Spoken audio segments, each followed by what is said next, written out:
ब्रह्मरूपमादिमध्यशेषसर्वभाषकं भावषट्कहीनरूपनित्यसत्यमद्वयं भ्रमणोति गोचरं च नेति नेति भावितं तं नमामि देवदेव রামকৃষ্ণমীশ্বরম।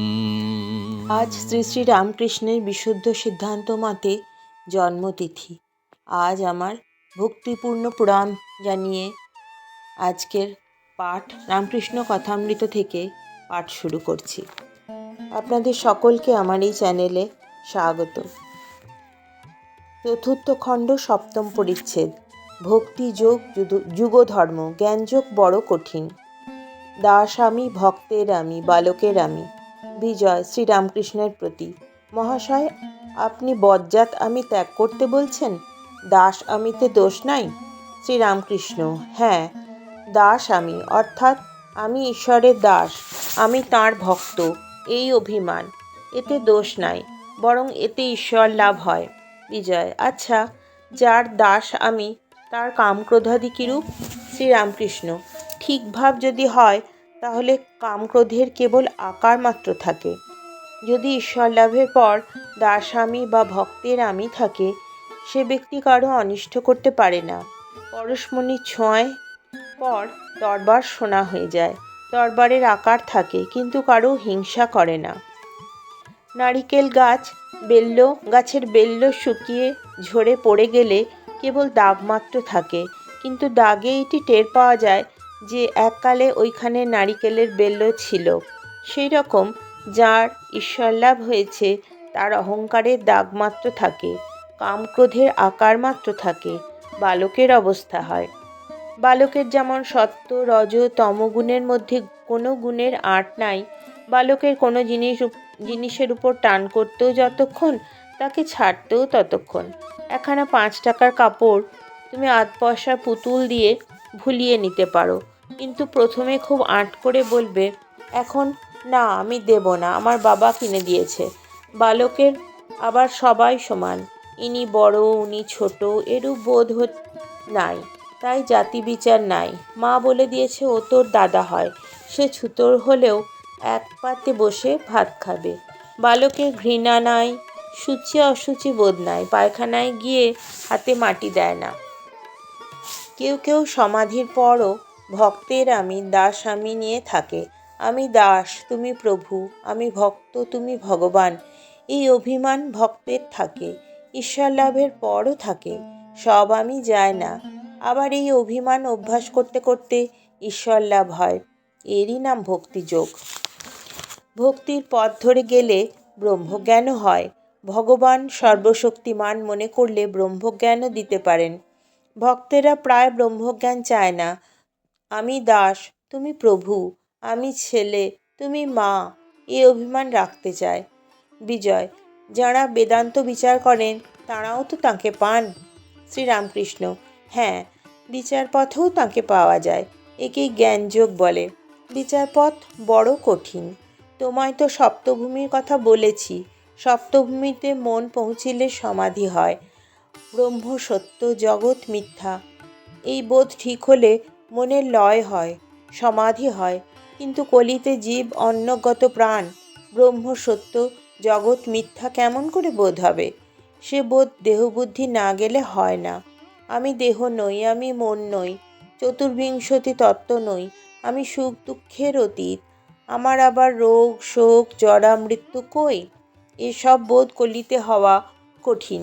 যতই বিচার করো, কোনখান থেকে দেহাত্মবুদ্ধি এসে দেখা দেয়।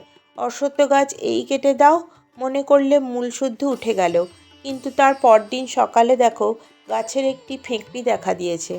দেহাভিমান যায় না। তাই ভক্তিযোগ কলির পক্ষে ভালো, সহজ।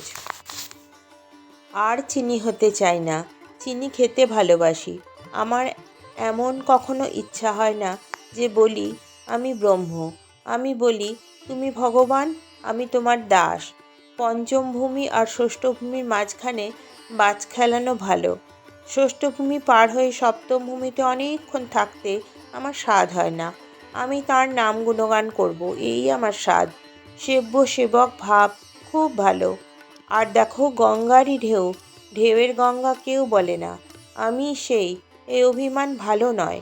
দেয়াত্মবুদ্ধি থাকতে যে অভিমান করে তার বিশেষ হানি হয়, এগুতে পারে না, ক্রমে অধঃপতন হয়, পরকে ঠকায় আবার নিজেকে ঠকায়, নিজের অবস্থা বুঝতে পারে না। দ্বিবিধা ভক্তি উত্তম অধিকারী ঈশ্বর দর্শনের উপায়। কিন্তু ভক্তি অমনি করলেই ঈশ্বরকে পাওয়া যায় না। প্রেমাভক্তি না হলে ঈশ্বর লাভ হয় না। প্রেমাভক্তির আরেকটি নাম রাগ ভক্তি। প্রেম অনুরাগ না হলে ভগবান লাভ হয় না। ঈশ্বরের উপর ভালোবাসা না এলে তাকে লাভ করা যায় না। আর এক রকম ভক্তি আছে, তার নাম বৈধি ভক্তি। এতে জপ করতে হবে, উপোস করতে হবে, তীর্থে যেতে হবে, এত উপচারে পুজো করতে হবে, এতগুলি বলিদান দিতে হবে, এসব বৈধি ভক্তি। এসব অনেক করতে করতে ক্রমে রাগ ভক্তি আসে। কিন্তু রাগ ভক্তি যতক্ষণ না হবে ততক্ষণ ঈশ্বর লাভ হবে না। তার উপর ভালোবাসা চাই, সংসার বুদ্ধি একেবারে চলে যাবে, আর তার উপর 16 আনা মন হবে, তবে তাকে পাবে। কিন্তু কারু কারু রাগ ভক্তি আপনা আপনি হয়, স্বতঃসিদ্ধ, ছেলেবেলা থেকেই আছে, ছেলেবেলা থেকেই ঈশ্বরের জন্য কাঁদে, যেমন প্রহ্লাদ। বিধিবাদীয় ভক্তি, যেমন হাওয়া পাবে বলে পাখা করা, হাওয়ার জন্য পাখার দরকার হয়। ঈশ্বরের উপর ভালোবাসা আসবে বলে জপ তপ উপবাস। কিন্তু যদি দক্ষিণে হাওয়া আপনিই বয়, পাখাখানা লোকে ফেলে দেয়। ঈশ্বরের উপর অনুরাগ প্রেম আপনি এলে জপাদি কর্ম ত্যাগ হয়ে যায়।